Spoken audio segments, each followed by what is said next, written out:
नालयं नमामि भगवत्पादं शङ्करं लोकशङ्करं शङ्करं शङ्कराचार्यं केशवं बादरायणं सूत्रभाष्यकृतौ वन्दे भगवन्तौ पुनः पुनः ईश्वरो गुरुरात्मेति मूर्तिभेदविभागिने व्योमवद्व्याप्तदेहाय दक्षिणामूर्तये नमः। गुकारस्त्वन्धकारो वै ऋकारस्त्वनिवर्तकः अन्धकारनिरोधित्वात् गुरुरित्यभिधीयते। सदाशिवसमारम्भां शङ्कराचार्यमध्यमाम् अस्मदाचार्यपर्यन्तां वन्दे गुरुपरम्पराम्।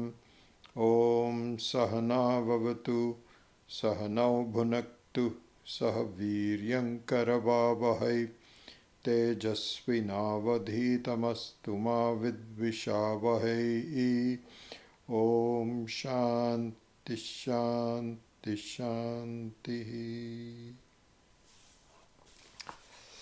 So let's chant verses number 18, 19 and 20.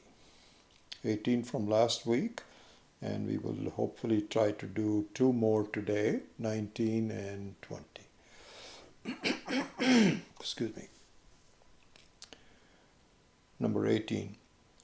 Trishu dhamasu yad bhogyam bhokta bhogascha yad bhavet.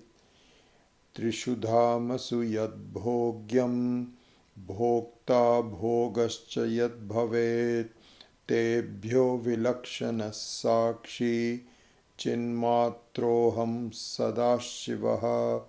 Tebhyo vilakshanas sakshi chinmatroham sadashivaha.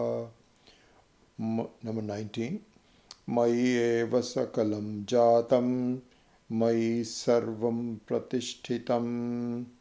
Mayi eva sakalam jatam Mayi sarvam pratishthitam.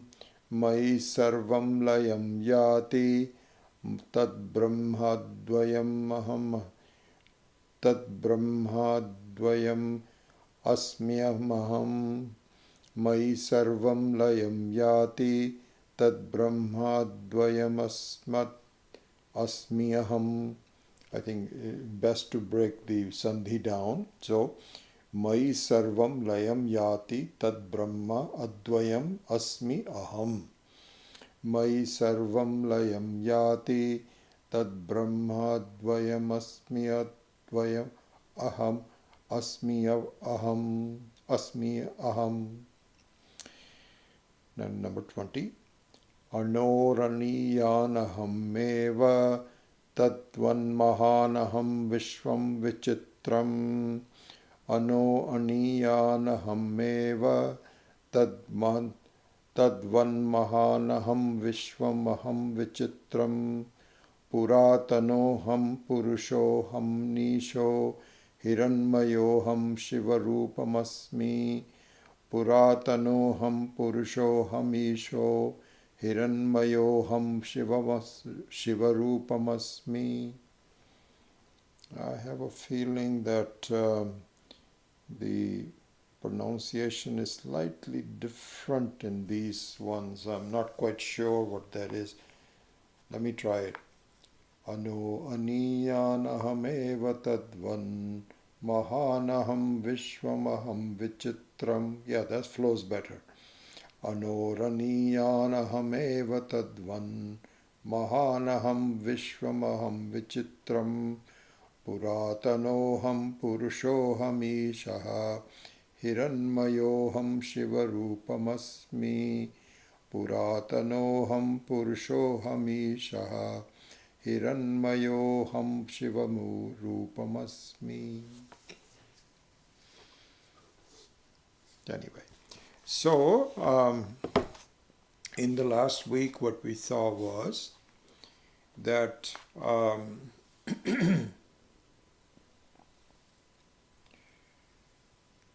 a way to... Now, so these verses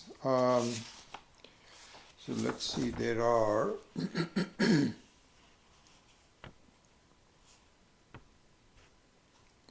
24 altogether. The last verse is just a verse of recommendation.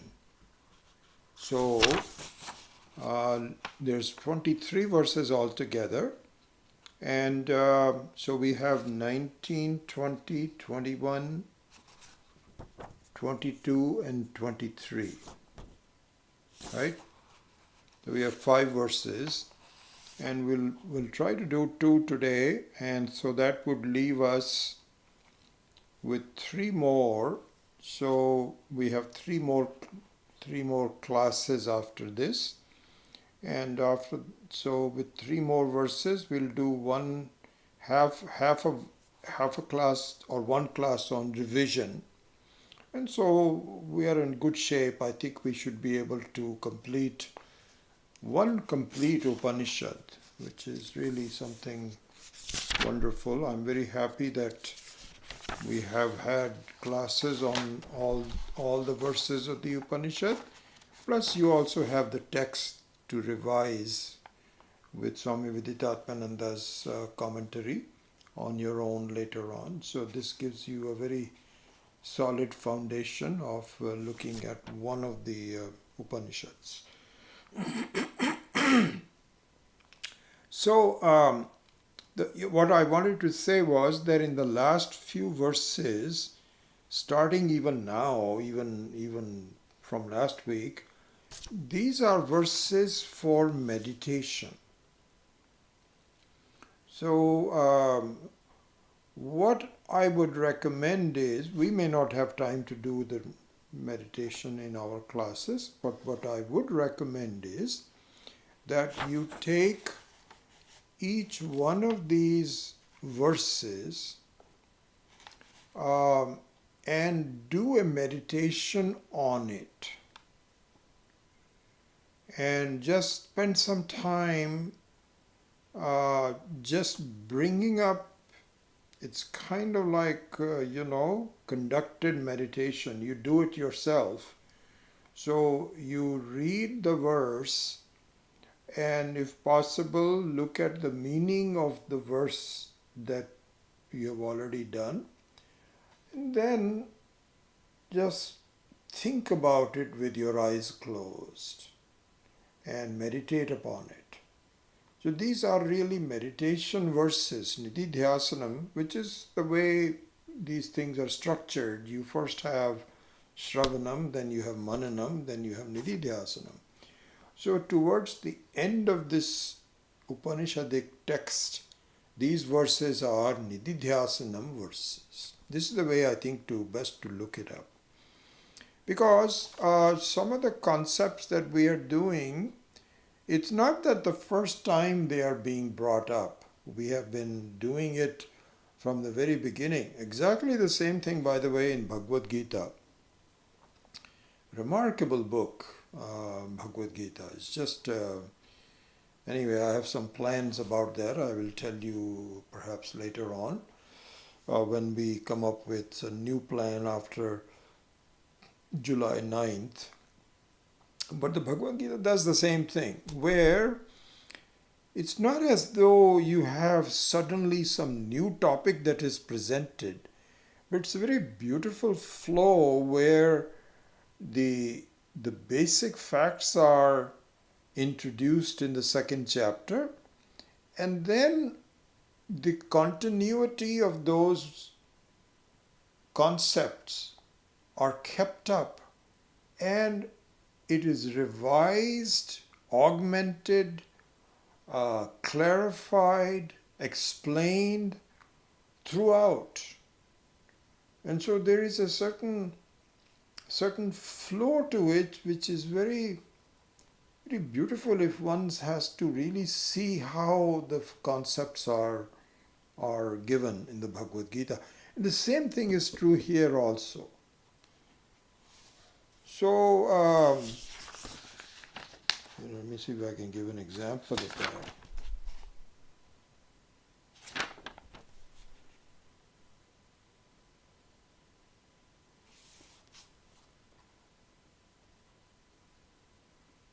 I don't know. I think that will be too difficult to bring out that example. But anyway, so it's the meditation verses. So now, if we just very quickly revise what we did last week, and then we will plow into new ideas. So he says, so this could be a very good subject of meditation. Number 18, I'm talking about. Trishu dhamasu yad bhogyam bhokta bhogascha yad bhavet tebhyaha vilakshanaha sakshi chinmatroham sadashivaha.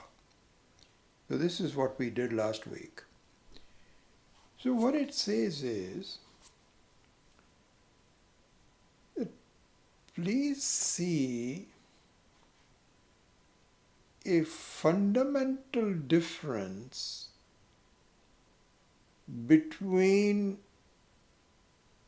you as the Sakshi, which is pure Chin Matraha. So the word Chin Matraha means nothing but consciousness. Chit here means consciousness, awareness, the effulgence. So you are pure effulgence. It is not as, so this is what we did last week, and I think it's just an important thing for us to really grasp and think about, that consciousness is not my quality.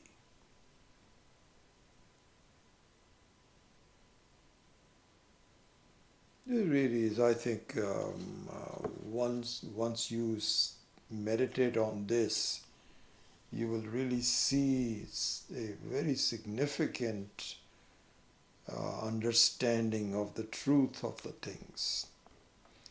That is, that in natural ajnanam, in natural ignorance that we are born with.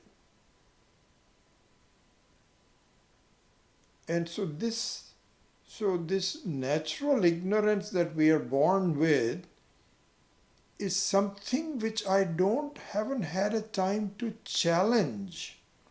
I haven't had an opportunity or even a reason to challenge this basic ignorance that I have about myself. And what is that ignorance about myself that I am pointing out? The ignorance is that I am someone. Not sure exactly all the aspects of this someone, but whatever it is, whatever I am, I have certain qualities. Do you ask somebody, who is this someone that has the qualities? Well, that I don't know. All I can tell is that I am a functioning human being.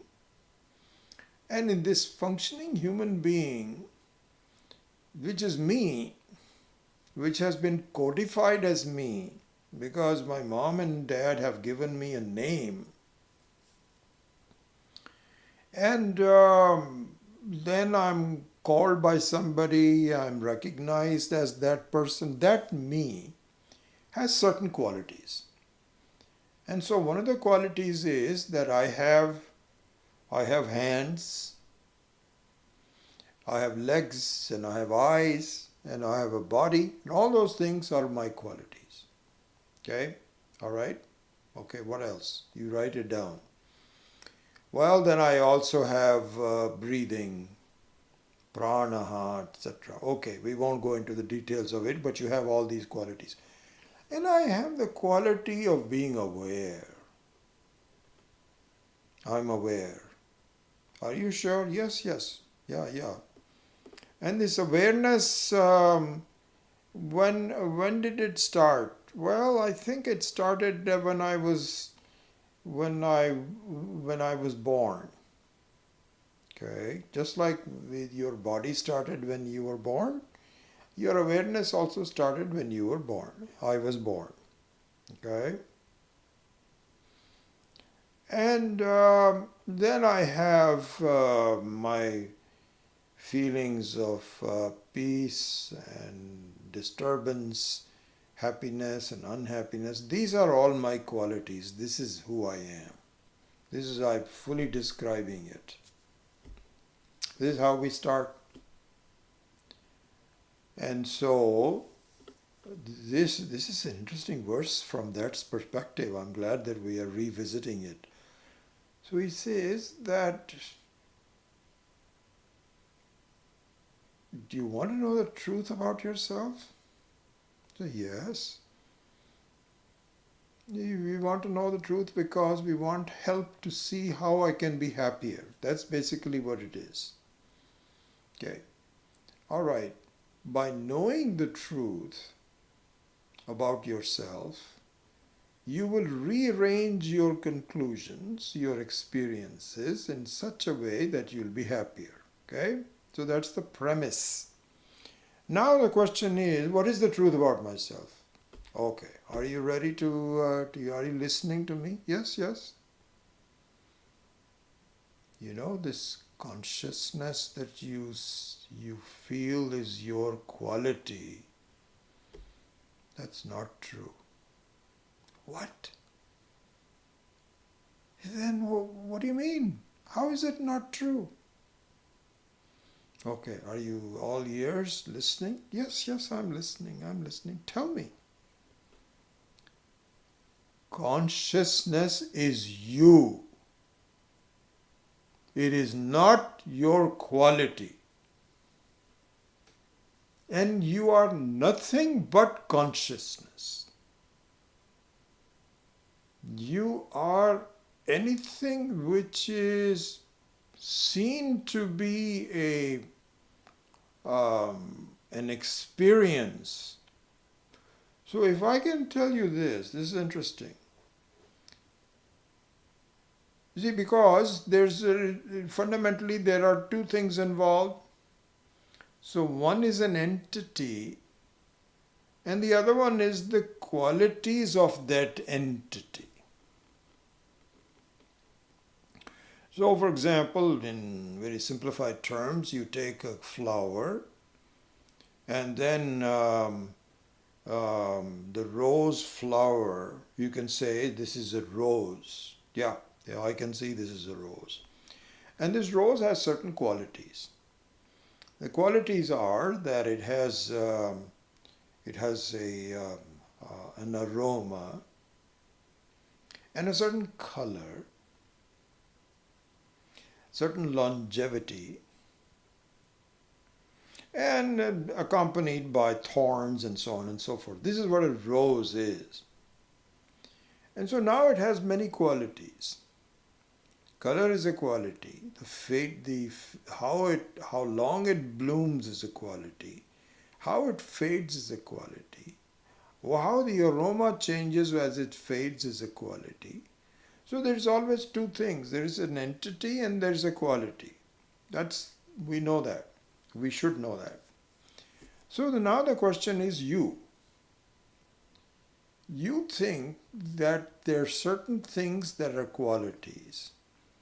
And you're describing yourself as an entity which is not fully, you're not quite sure about who you are, but you have an idea, this is me as a human being, and I have certain qualities. And one of the qualities is that I'm conscious, because I can be unconscious. This is what happens, in our normal language we say, I was struck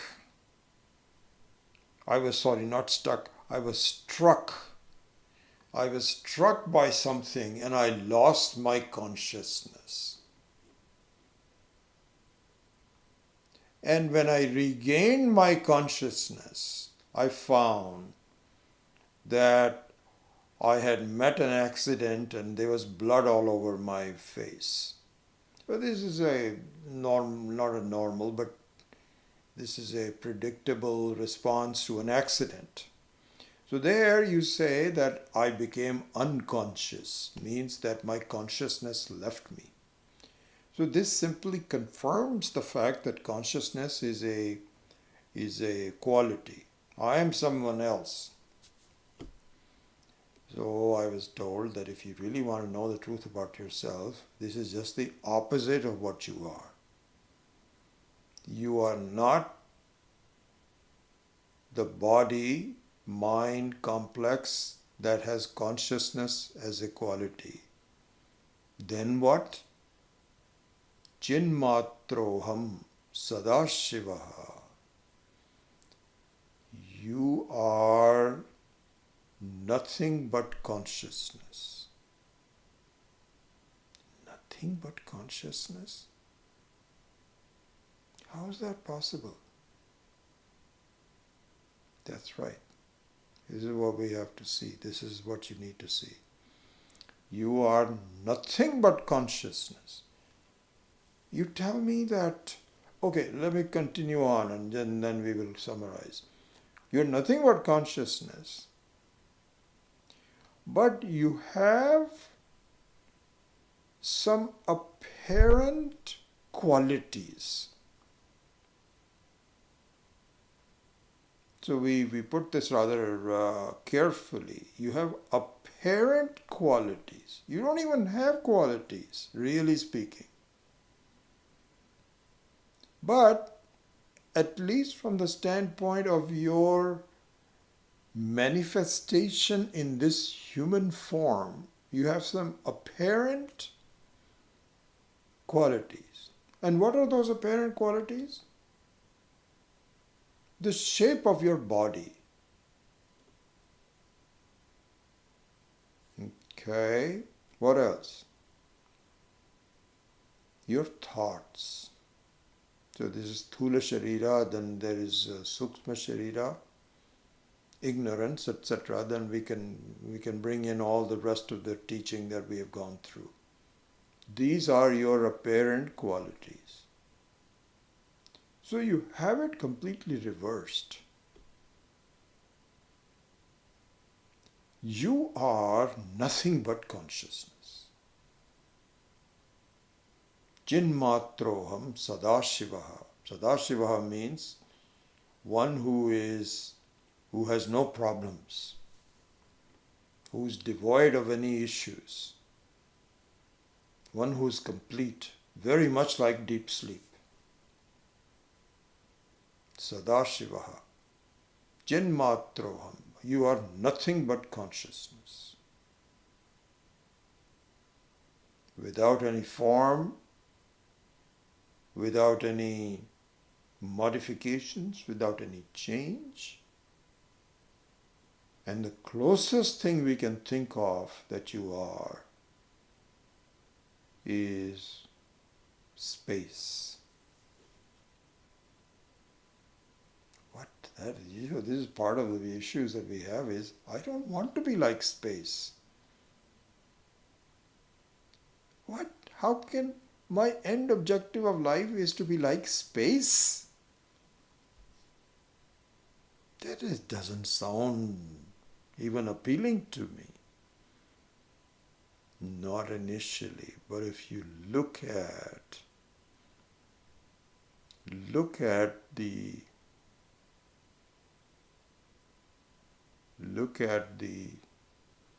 advantages, the benefits of you being the space, you will change your mind. We will go into that, some of these things anyway. I'm just kind of giving you a general introduction to it. Anyway, so Chinmatroham, you are like pure space. Just look at the advantage, because the space looks like, it is void. And quite frankly, this is exactly what some of the alternative spiritual thoughts are, that you're better off just being a void. It's not being void. In fact, it is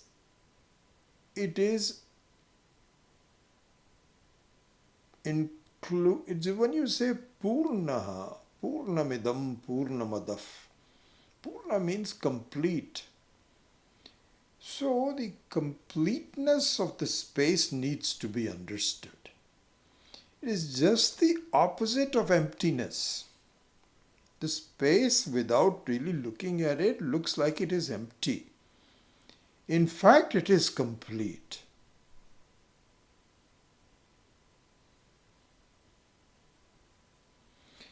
And I'll tell you why it is complete once we go into number 19 and 20. So I'm going to leave that part of being complete and just go and just summarize some of the basic things that I'm talking about through verse number 18, and then go on, and we'll revisit it and so complete it with 19 and 20. So all I'm saying is that at this point in time, we need to reverse what is a quality and what is an entity. You are an entity which is pure consciousness.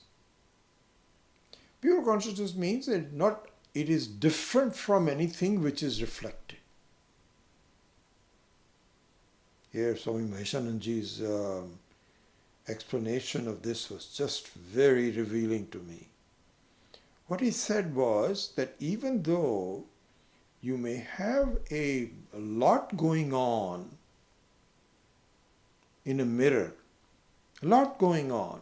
You know, the very famous example of Dakshinamurti Stotram, very first one. Vishwam Darpana Drishyamana Nagari Tulyam Nijantargatam Pashyan Atmani Mayaya Bahirivo Idam Yat Bahirivo Yat, something like this. Tasmai Shri Guru Murtaye Namaha Dakshina Murtaye. First verse of Dakshinamurti Stotra. What it says is that if you have a mirror in facing the outside of your house, so oftentimes in India you will see this. There is a house, and usually the houses in India, the more expensive ones and the older ones, have what is called a veranda. So veranda means a kind of like a covered patio, because it gets very hot, and so people more like to sit outside with a shade. This is a shaded portion outside the home. In that shaded portion, there are some furnitures, there's seats for people to sit on and so on. And many times there will be a mirror behind them.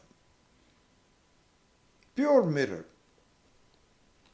So if you have that kind of a mirror, what you will see is in the mirror, the whole city is reflected. Cars passing by, bicycles, people, cows. It's just so much going on in the mirror. But there is nothing going on. Nothing going on. This needs to be seen. That's exactly our situation. We are like a mirror, which is pure. Chinmatroham sada shivaha. And it is different from all experiences. Trishu Dhamasu.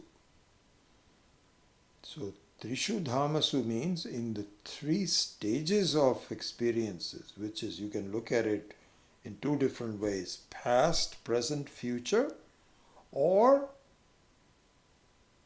Jagrat, Swapna, Sushupti. Waking, dreaming, and sleeping. All the 3. There's a lot going on.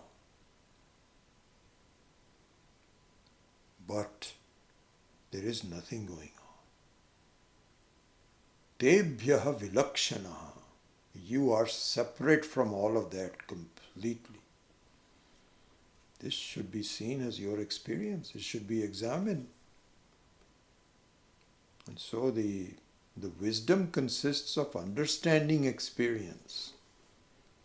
Not experiencing, but to understand what the experience is.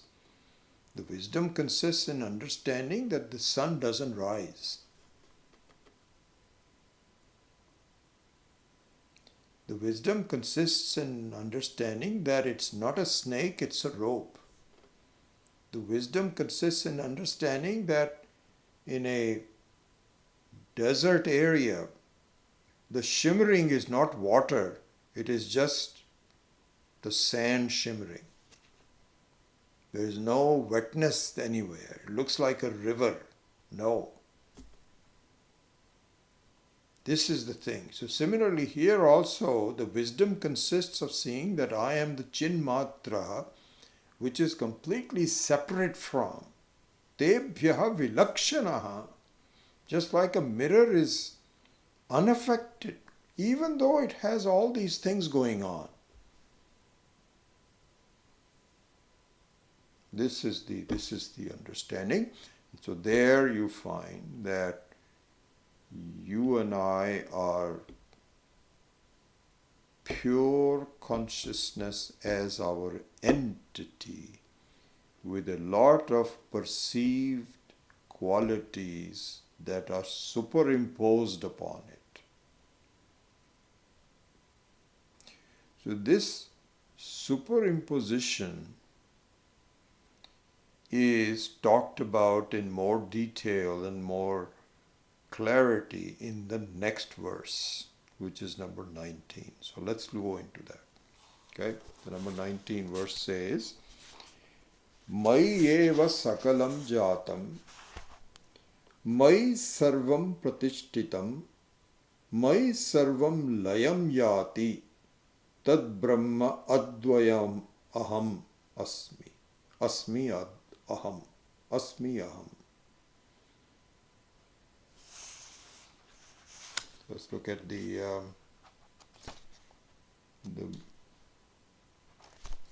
verse number itself.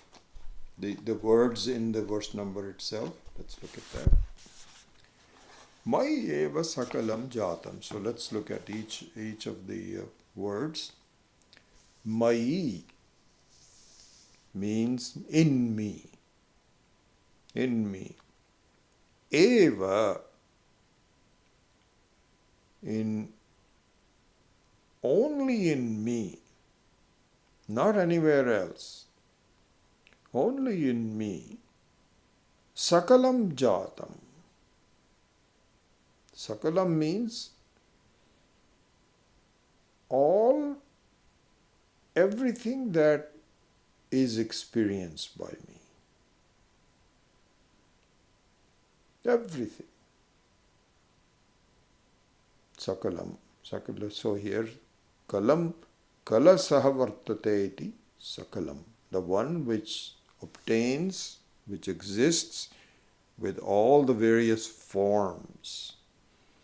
Because all the experiences can be characterized to be ones that have forms. Even thoughts have forms. You cannot have a thought without a form. You do not have a formless thought. And similarly, there is no thing in the world that does not have a form. So this is what is called sakalam. Sarvam, all of that. Mai sarvam pratishtitam. When they are there, so sorry, I didn't see that. Mai eva sakalam jatam. Jatam means one which begins the existence, one which is born. And mai sarvam pratishtitam. And when they are born and they exist in me. by me, through me.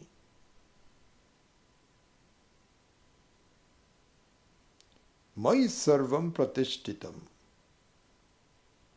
and mai sarvam layam yati. And they dissolve in me alone. They are born in me, they exist in me,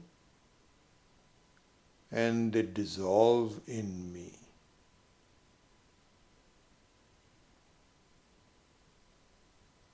Who is me? Tat Brahman. That Brahman I am. Advayam. Non-dual. Non-dual. Non-plural. Plurality means more than one separate existence. Isn't it? So, dvayam here means, so dvayam is enough. Dvayam means non-two. Non-dual means non-two. And two or more. So, advayam means that it is not plural, non-plural, only one. This is something we have a hard time, because in life we are used to plurality.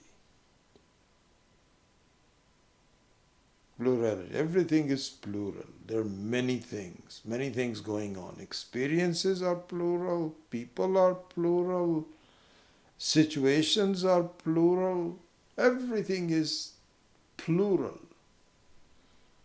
Dual. At least dual, if not plural, and plural. Plural. This is why it's situation. So I have a hard time understanding. How can it be just non-dual? How can I be non-dual?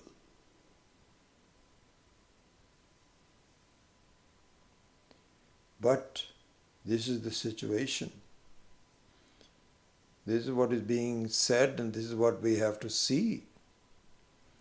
That I am that non-dual entity. See, that's interesting that in verse number 18 that we did prior to this, Trishu dhamasu yad bhogyam bhokta bhogam bhavet tebhyaha vilakshanaha chinmatroham sadashivaha. So there the thought given was that I am not those things that are in the experience, bhokta. So we saw there are three triputi. Last week we saw that. The triputi means the three ways of looking at the experiencer, the experienced, and the experience itself. So those are the three things, and then we can duplicate it in all the other experiences that I have, which is seeing, hearing, etc., etc. So seer, seen, and seeing. Like that we can say. So, different from that, I am Chinmatraha Sadashivaha. This is what we saw. So what that means is that there is a plurality, isn't it? It's one of the implications of the verse number 18 is that there is plurality. How can we say that? Because you yourself said I am different from the others. So that indicates plurality. You are not the experienced. You're not even the experiencer. You're not the phenomena of experiencing. You are somebody who is different from it. You are the Atma, which is Chinmatra Sadashiva. Okay, I accept that. But that just means that I am different from the others. And so, this is the first step, not the final step. Then, this verse number 19 now points out, by the way,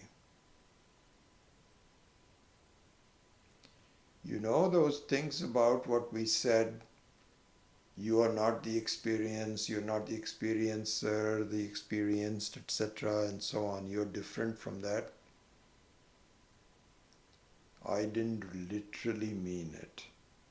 In fact, the experienced, experiencer, experience is also nothing but you. What?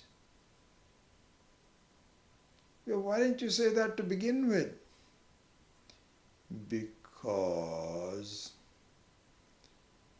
you will not have understood it if I had said that. You will not even begin to, you'll say, stop.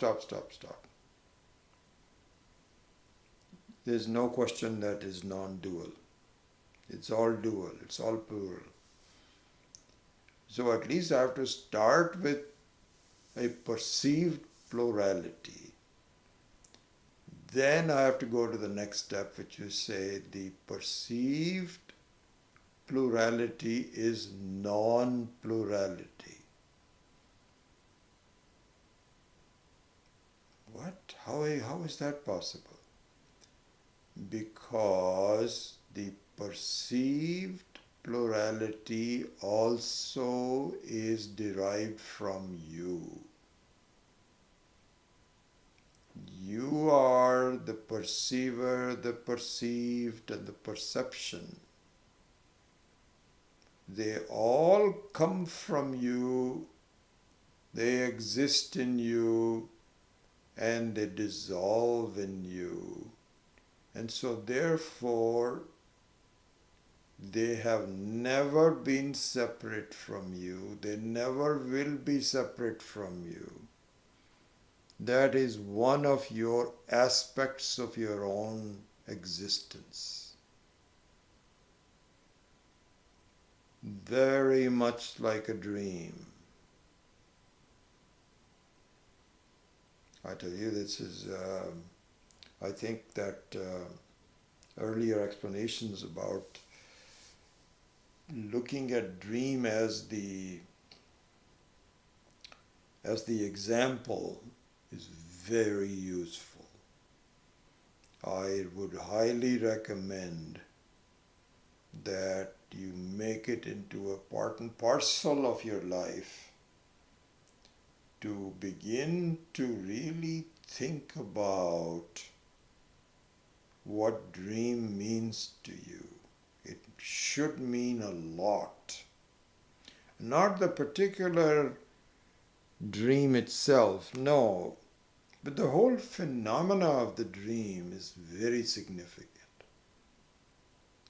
Because you should really get used to, as soon as you wake up from the dream, it would be extremely useful for you to say, oh my God, just a second ago, I had a different experience. And now on waking up, I'm having a separate, different experience. And the two have nothing to do with each other. Each other cancels it. The moment you fall asleep and you start dreaming, you have a completely cancelled experience from your waking. You have an alternate experience. Oh my goodness.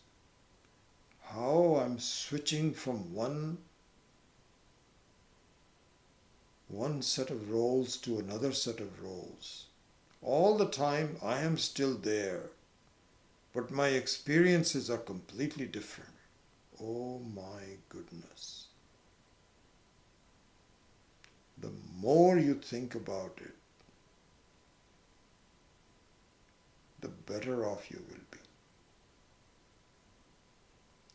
So going back to the dream is what we started, the introduction of this idea of the dream. That's exactly what happens. What happens in the dream is that your experiences come out of you, they stay in you, and they dissolve back into you.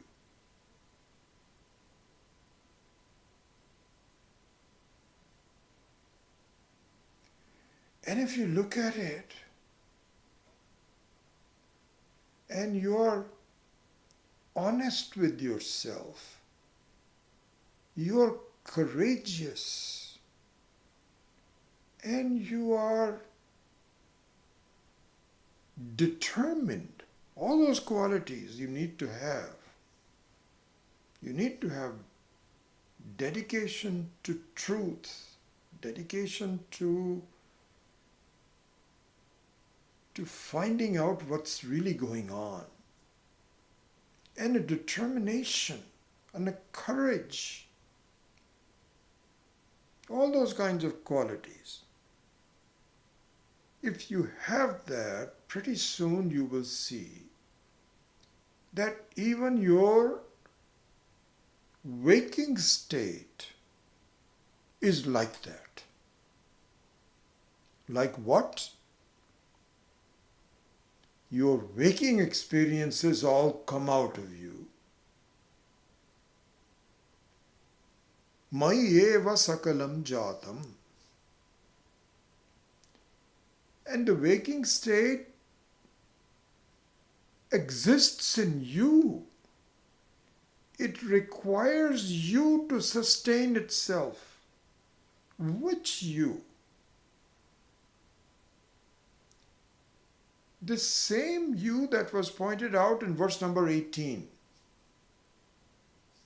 Chinmatro vilaktebhyaha vilakshana chinmatro sadashiva. The you which is the entity which is nothing but consciousness. Not the you with the body. Because there you had relegated consciousness into a quality. That's not what we were talking about. But you as not as a quality but as an entity. That you will see that your experiences of the waking world are born in you.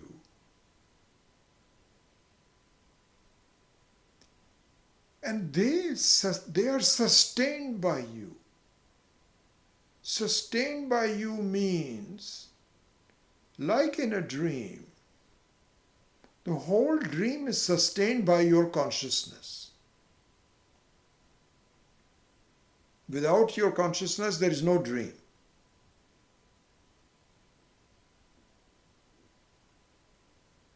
Similarly, without your consciousness, there is no waking state. You have no experiences whatsoever. Every experience needs you, is dependent on you.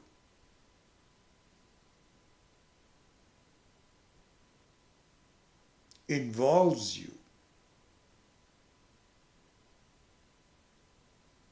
Mai sarvam pratishtitam. And dissolves in you.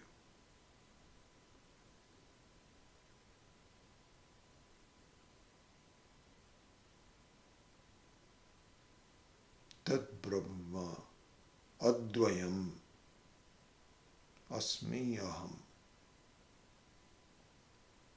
So if that is the case, if the entire set of one's experience, Trishu Dhamasu,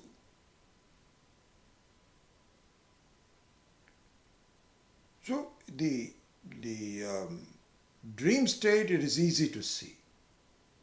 That's easy to see, that the dream comes out of me, is sustained by me, and dissolves in me. And I don't accept that for my waking state. I feel like there is a whole world out there, I'm just a small person. The truth is just the opposite, which I have to understand. And I have to understand that by continuously comparing and contrasting the dream and the waking state. If I do, I will find that really speaking, it is exactly like the dream. Because, first of all, you have to see yourself as a conscious entity. If you are able to see that, then you see next that the entire waking experience also comes out of me, is sustained by me, and it dissolves in me.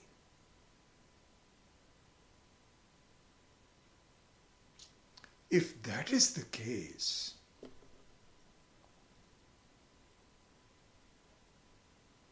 you should be able to see your non-duality, non-plurality.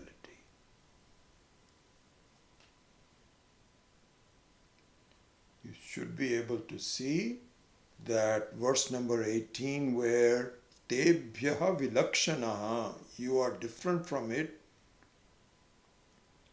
was just an intermediate step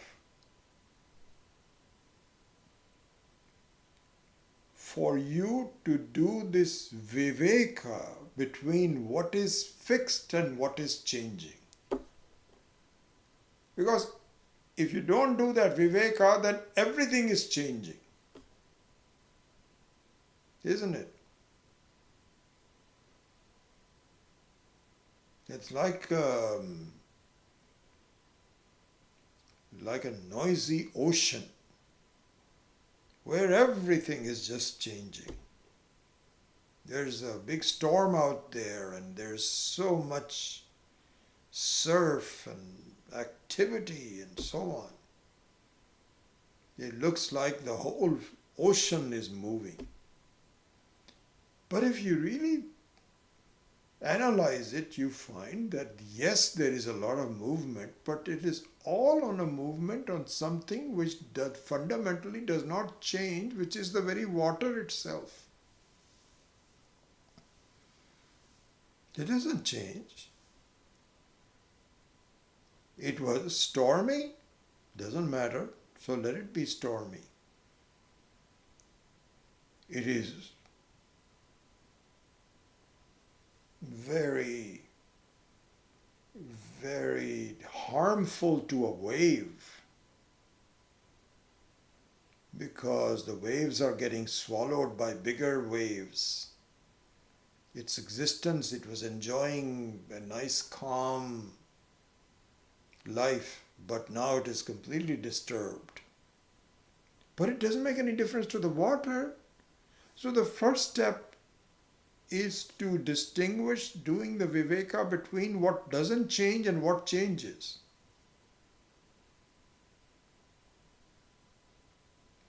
So when you do that, it appears there is plurality. Isn't it? It appears that what doesn't change is one entity, and what changes is another entity. So there is plurality. But that's only an intermediate step. The next step is that the changes are on the non-changing. Changes also are nothing but non-change.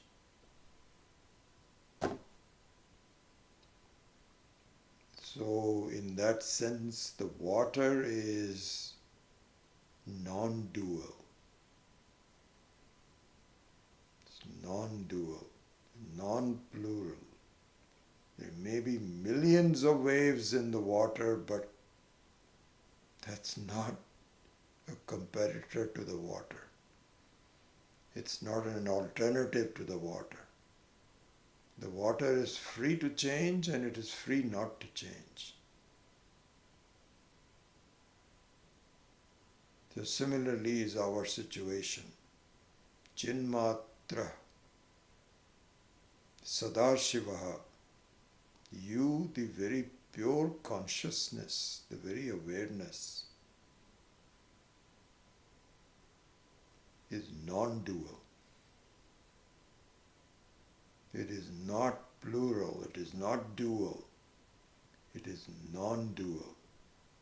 Why? Because all the changes, all the experiences are also you. They are your quality, if you would. This is a good way to look at it. They are your qualities. See, yeah, that's a good way to complete that whole analysis of what's a quantity and what is a quality. Because in the example of water, the waviness is the quality of the water. The surf is a quality of the water. The flowingness is a quality of the water. But the water is the entity. And its changes are the qualities. That's exactly our situation. We are the very consciousness. Only one consciousness, which is called Brahman. Only one consciousness, all pervasive.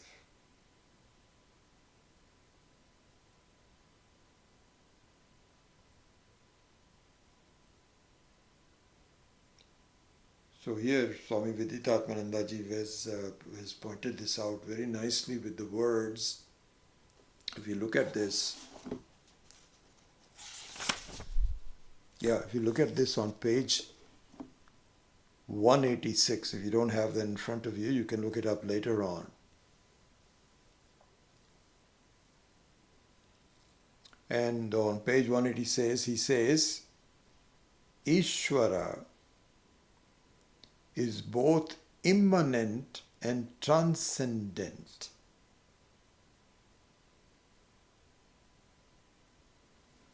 So here, the only thing I would add to this is that in the context of what we are talking about Brahman, the consciousness. So the word Ishvara here is simply, Ishvara means God. And so God, the very content of God, which is Brahman, is the same content as you and I, which is the Atma. The same Brahman. So it replaced, for our continuity of our discussion, replaced the word Ishvara with Brahman. And so, in fact, it is consistent with what the verse says. Tad Brahma Advayam Aham Asmi. So here, quite frankly, one can even substitute Brahman is both immanent and transcendent. This is very good set of words to know. We often see that, immanent and transcendent. What does it mean? So immanent means all-pervasive, sarva-vyapakaha. We in Sanskritam we use the word vyapya and vyapaka. Vyapya means what is pervaded. So in the context of our example, all the waves in the ocean are vyapya. They are all pervaded. And the water is what pervades them, is the vyapakaha.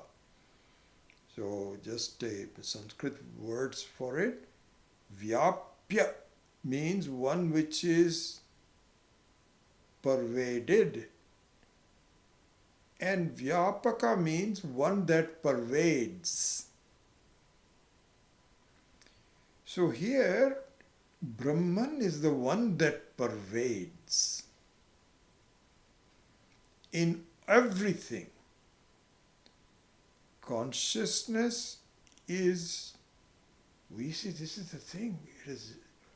We've talked about this in other classes as well, and here in our class also, that one of the biggest confusion that we have, stumbling block if you want to call it that way, is that the consciousness is so pervasive that we miss it. This is an amazing thing.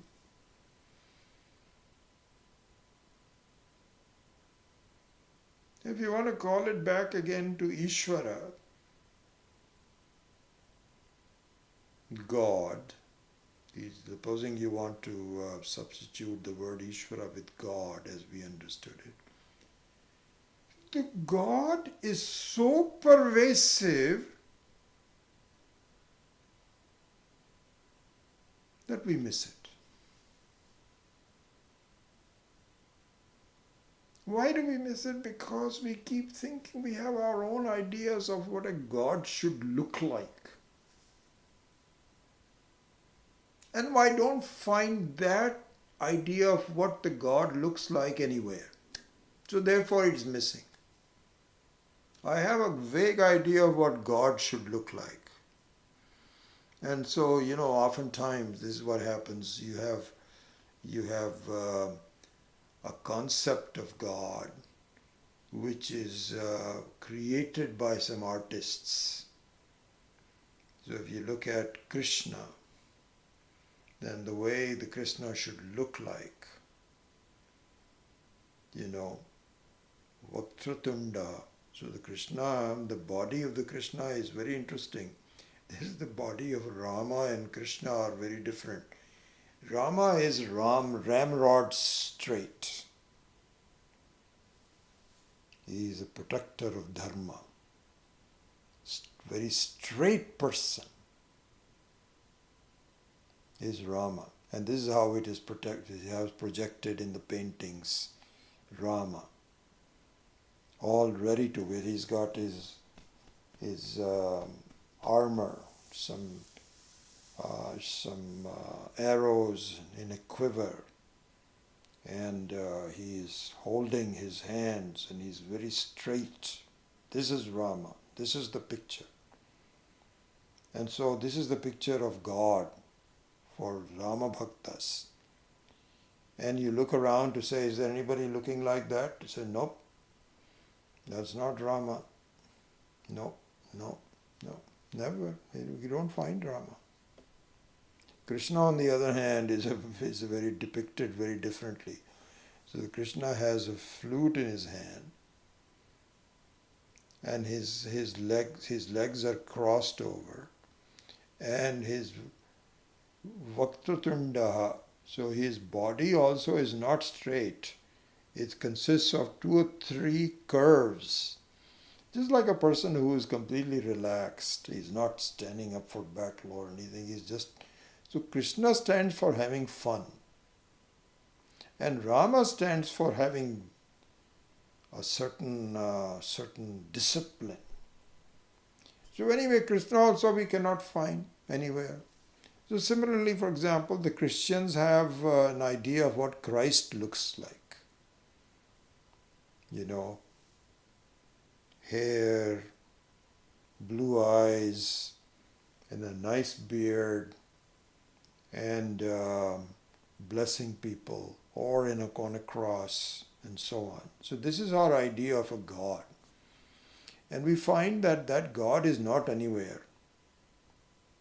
We don't see Christ except in pictures and in murtis and in the various churches and so on. That's it.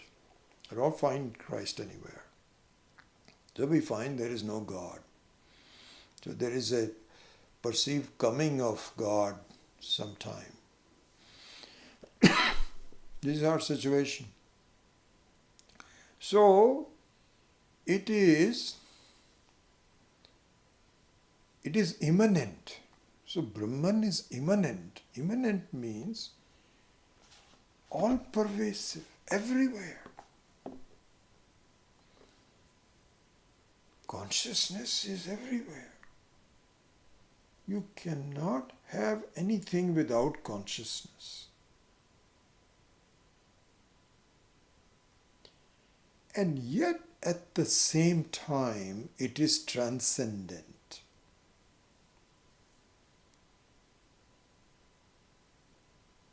You see, so the water example is an interesting one because the water is Vyapaka, because in all manifestations, if you were to look at the manifestation of the ocean as an example of the entire physical manifestation of the cosmos, this is how we do what is example and what is exemplified.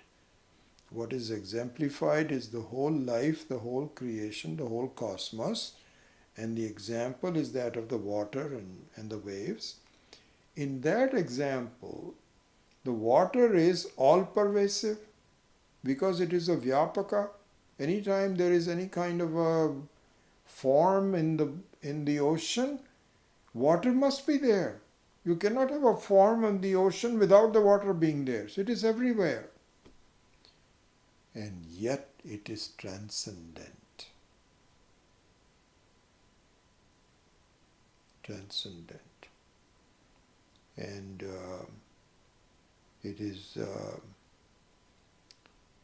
does not depend on. Transcendent means what? It is beyond the names and forms.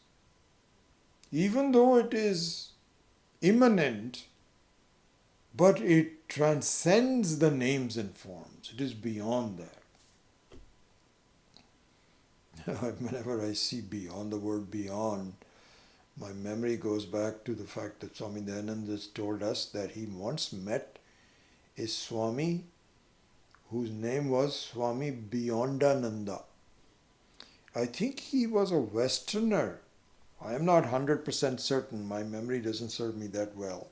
But I believe there was a Westerner who had been given a name by some guru in India. His name was Swami Beyondananda. So means whose Ananda comes from being beyond all the various. This is good. It's interesting. Which is beyond all the experiences.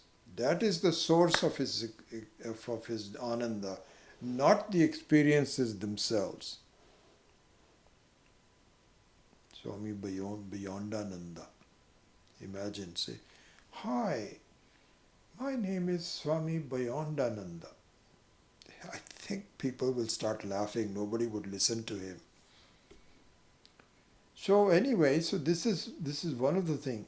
And similarly, there is this TM, Transcendental Meditation. Transcendental Meditation, Swami Mahesh Yogi. Funny guy, I remember I used to see him on television. He was always laughing and so TM, that was a big rage. That was a big rage in those days. I was telling you this, I think, just to bring same example here, that when I spent 2.5 years with Swami Dayanandji at the PRC ashram and gave up my job and moved the family. There was a big thing and all of that. And then we came back. And in one of those, one of a cousin of my father-in-law, so my wife's uncle, so to speak, a first cousin, not a brother or anything, was visiting from India. I remember that conversation that we had, and this was soon after I came back from PRC and after spending 2.5 years, and everybody was very, very surprised by why I did that in the middle of the career and so on. So I was kind of like the talk of the town. And so this gentleman came from India, and I still remember the conversation with him so well. He said, so how much time did you spend? So I said, 2.5 years. What did you do? So I told him, we went through so many Upanishads, and then we had to learn this. He says, did you do that in Sanskrit? I said, yes, we had to learn Panini. And he says, oh my gosh, that's a lot of work. I said, yes. And then I was telling him that it was a lot of work for 2.5 years to study all this. So he said to me, I don't understand why you did that. So I said, well, what do you mean? I found there's some very authentic learning and this is what I was doing. He says, no, that's not what I meant. But that way of learning is so antiquated. It's no longer prevalent now. So I said, really? Isn't it? He says, no. These days what you need to do is, have you heard of Swami, that transcendental guy? So I said, yeah, I've seen him on television. He says, that's the way to do it. That is encompassing the whole thing into the modern way of meditating, and you are free after that. Those old days of going in through the Upanishads and Bhagavad Gita and so on, who has the time? Does anybody have a time to do it?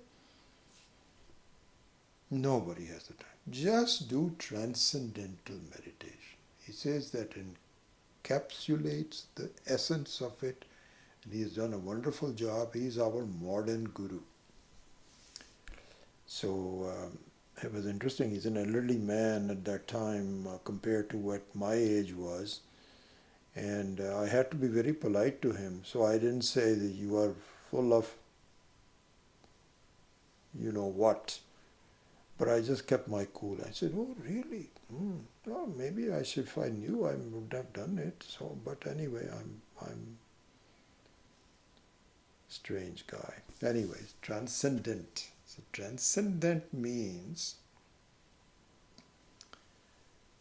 one which is inspired. See, this is the interesting thing. This is where the beauty of understanding Vedanta is that, like water, a water in an ocean is both immanent and transcendent. It's immanent because you cannot have a single wave without water.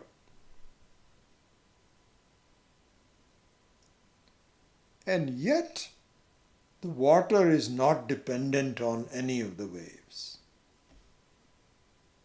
It all comes from really changing what's an entity and what's a quality. And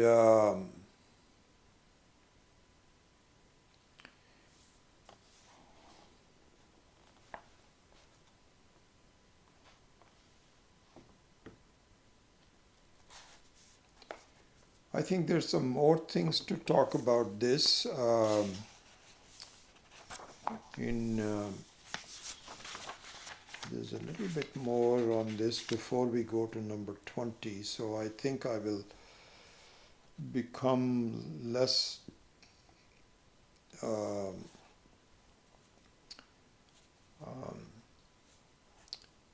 more limited in my expectations. So I think I'm going to stop here,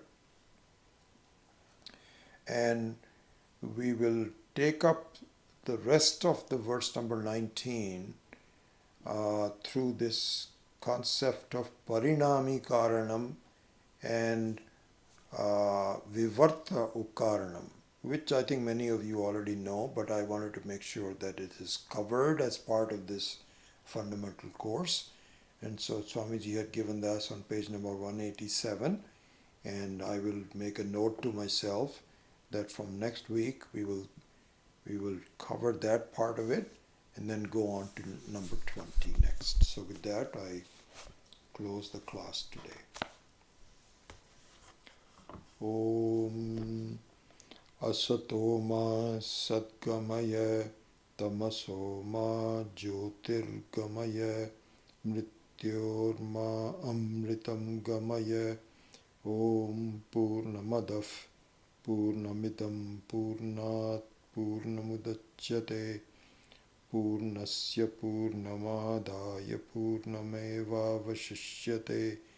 Om Shanti Shanti Shanti. Harihi Om. Shri Gurubhyo Namaha. Harihi Om.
Good to see you all. Wonderful. So yeah, it'd be good to complete an Upanishad in the next few weeks, and that would be a good introduction to. And I think we'll spend a little bit of time revising so that you get an idea of how the Upanishads, different Upanishads, and this one Kaivalya, is structured. What are the fundamental aspects of it? So to have that knowledge would be good for you. So I'm very happy about that. So with that, I will say goodbye, and we will see you next week. Hari Om.